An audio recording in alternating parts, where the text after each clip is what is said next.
guys, Palermo 10,000 here, bringing you episode 13 of Rate Their Chances, the series where we rate the chances for potential newcomers making it into the base roster for Super Smash Bros. Ultimate, inspired by the thread of the same name over on Smashboards, which you can find in the description. If you haven't checked out the previous episodes in this series, click the card in the top right corner, or you can check the spreadsheet in the description for my previous scores.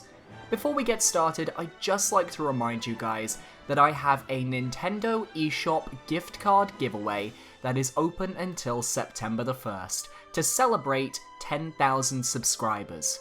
If you use these currencies on your eShop, you are eligible to compete. US dollars, the euro, or Great British pounds.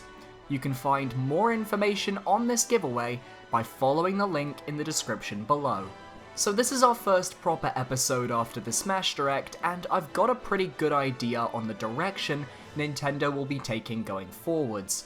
So expect a lot of low, potentially even 0% scores in the weeks to come, depending on who is getting ranked. With that being said, let's meet today's characters. Today's 5 characters we will be rating are Amaterasu from Okami, suggested by Dath, who had the highest liked comment on episode 11. Daruk from Breath of the Wild, suggested by #TheWorstYouTuber. Labo Man from Nintendo Labo, suggested by Nathan DeFrancisco. Scorpion from Mortal Kombat, suggested by Falcon Fury. And Aiai from Super Monkey Ball, suggested by no user. What a bunch! Without further ado, let's begin, and be sure to leave your thoughts on these characters in the comments below. And if you enjoyed this video, make sure to leave a like, comment, and subscribe. And remember to hit that bell icon for notifications moving forwards. Amaterasu from the video game Okami is the main protagonist and a powerful one at that. She is the goddess of the sun, taking on the form of a white wolf who is tasked with bringing light to the land of Nippon, and sealing the darkness that has taken hold of the land and its inhabitants. From a sheer stylistic perspective, Amaterasu's visual design is striking and stunning, a character who very clearly would, with a few tweaks, be able to fit in extremely well with Ultimate's visual style. She is appealing to the eye, and imagining an Okami stage using the art style of the game is exciting to think about. Amaterasu's main moveset would be comprised of her many weapons that she obtains and carries on her back throughout the game, with her smash attacks using the powers of the Celestial Brush, the main gimmick of Okami's gameplay. In Okami, the player can freeze the gameplay to draw various brush arts that affect the world, such as slicing attacks, creating platforms, etc. Obviously you can't freeze Smash gameplay, but this gimmick would add a large variety of moveset potential to Amaterasu, and ultimately would ensure she feels fresh and interesting to play as. However, almost every character in existence has moveset potential. Amaterasu right now is owned and published by Capcom after Clover Studios, who created Okami, were disbanded, though they later became Platinum Games, so they're doing pretty well for themselves. Capcom at this point in time has Mega Man and Ryu as playable fighters, with a Knuckles assist trophy, a Zero assist trophy, and Rathalos from Monster Hunter appearing as both a trophy and a boss. This doesn't particularly bode well for Amaterasu, as already Capcom has 2 playable representatives and a boss character from one of their other major franchises. With this focus, Amaterasu seems very low on the totem pole, and with other Capcom franchises like Resident Evil also in the running, Okami representation is extremely low. Okami HD was released on the Switch just a few days ago, however, with Sakurai clearly focusing on fan wants for this installment of Smash Bros, if every newcomer we've had so far is anything to go by, I don't think Ami has the popularity required to make it in. As such, Amaterasu gets a chance score of 10%. There is always a chance that Ami could make it in if Capcom vouch for the wolf's inclusion, plus with the original creators of the character being at Platinum Studios with Bayonetta in Smash as is, they could also vouch for the character themselves. As for a want score, Amaterasu gets a 75%. I'm playing Okami for the first time on Switch, and from the very brief time I've had with the game so far, I'm in love with the art style, and Ami's abilities as a whole, so I'm interested in seeing the Goddess of the Sun playable in Smash. This is going to be a fairly short segment.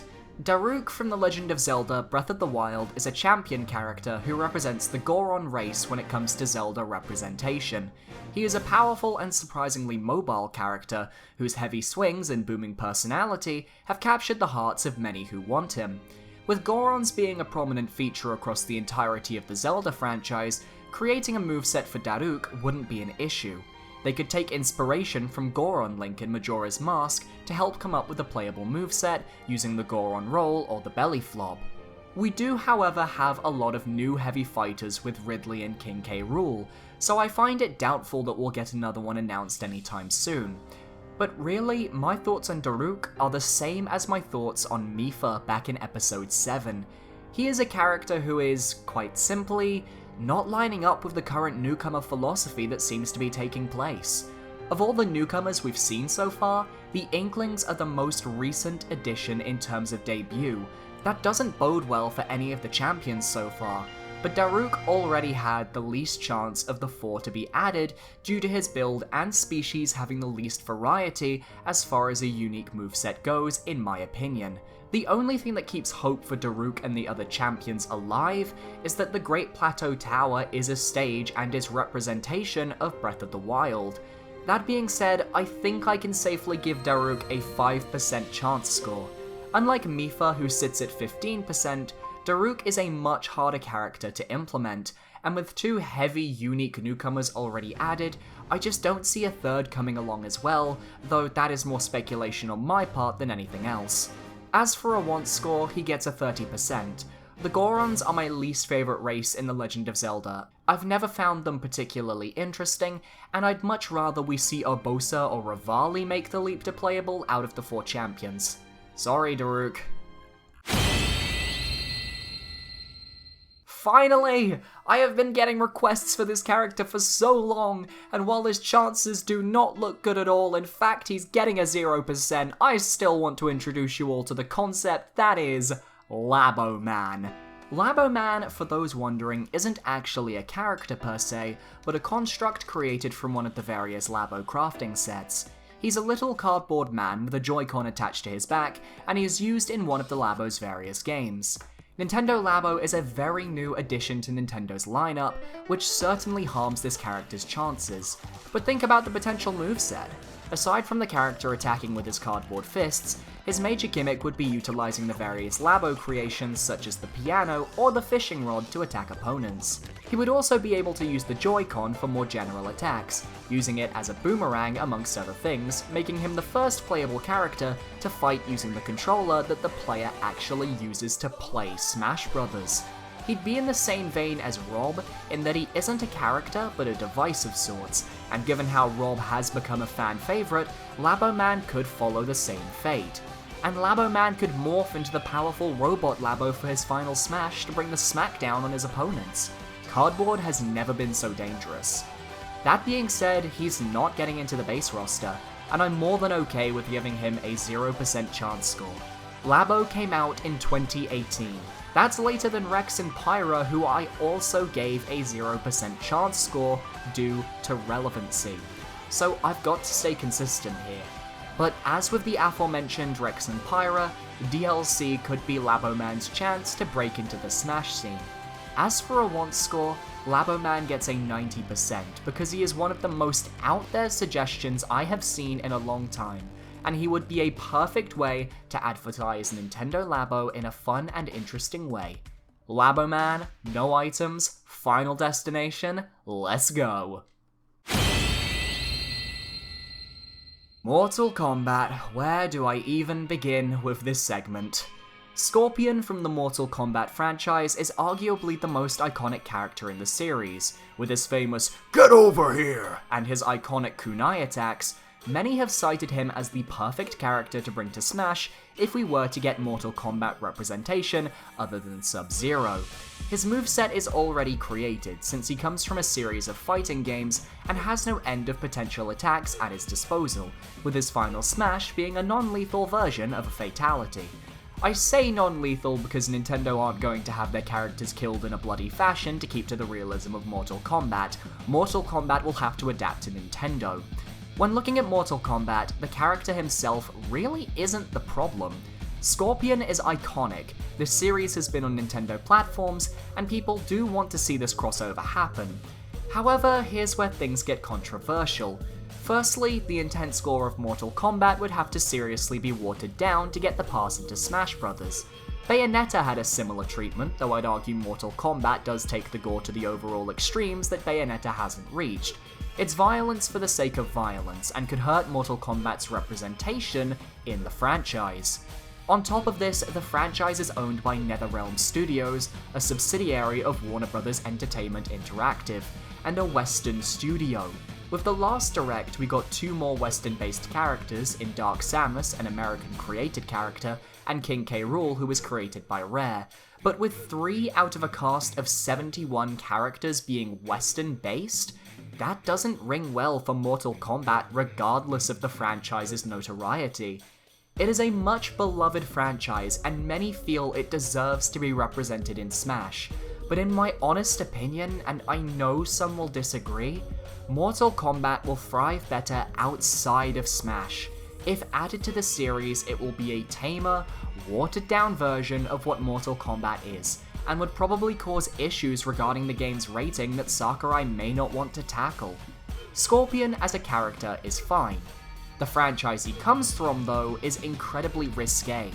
So with that in mind, I'm extremely confident that Scorpion gets a 0% chance to be in Smash Ultimate. This is just me being realistic about the situation here. As for a want score, Scorpion gets a 65%. He's an iconic character, and I support the people who want him, despite the fact he will probably never, ever happen. For the last character on today's video, it seems we're going to be taking a trip down one of the weirdest, most unlikely roads as we take a look at Aiai from the Super Monkey Ball franchise. Owned by Sega, Super Monkey Ball was an extremely popular franchise back in the early 2000s during the days of the GameCube and the DS, with tons of titles being released on Nintendo's consoles based around the gameplay of tilting the world itself to move your character to the end goal of each stage. Aiai as a character is the main protagonist of sorts for the franchise, though saying it has a story is a little on the generous side. The games are very arcade style, formulaic even, and as such, I think that is where Aiai is going to struggle. That, and his moveset. Personally, I don't see a real moveset to be had that doesn't break the tradition of the classic orb gameplay you see within his games. To make him interesting, you have to take him out of the orb, and that really makes him feel like a rather generic and, dare I say it, underwhelming character. We already have Donkey Kong and Diddy Kong acting as the generic monkey characters of the game. He wouldn't bring anything new. He also hasn't had much support from the fanbase, like, at all. During the Brawl days, the focus was on Sonic, while his franchise hadn't had a new game since 2014. But Billy, K. Rool is in and he hasn't appeared as a major villain since Donkey Kong 64. K. Rool had a fanbase. Aiai has no user who suggested him in my comment section. Sega already has Bayonetta and Sonic, with Puyo Puyo being the next franchise of theirs that I've seen requested by the masses. Super Monkey Ball just doesn't hold a candle to the unique newcomers we've seen so far in Smash Ultimate, and had no support during the ballot period. In my opinion, he's as good as dead. Aiai gets a 0% chance, and a 0% want score. I don't see the appeal in the character's moveset, or the character. His games are good, but I don't think that translates into being a good fighter in Smash. Wow, today's episode was just me giving low percent after low percent, but realistically, now that we've seen so many newcomers being confirmed, I've got more of an idea of who could be added to the game, and a lot of these crazy third-party suggestions are going to get 0% because they're just not going to happen in the base game. Maybe DLC I'll entertain more of them as thoughts, but as far as the main game, I just don't see most of them happening. But I hope you guys enjoyed this video nevertheless. Next Thursday, I won't be posting a Rate Their Chances video. Instead, I'll be posting my top 10 newcomers I'd like to see in Smash Ultimate, with 5 being unique and 5 being echoes, so look forward to that. Thank you so much for watching, guys. I hope you guys enjoyed, and I will see you next time. Goodbye. Hey there guys, thank you so much for watching this video. I hope you guys enjoyed. Sorry I was so negative today, but I'm gonna be denouncing a lot of characters going forward, so prepare to have your favorite characters slaughtered. I hope you guys enjoyed. Shout out to my patrons, you can find them down below, and I will see you guys next time. Goodbye.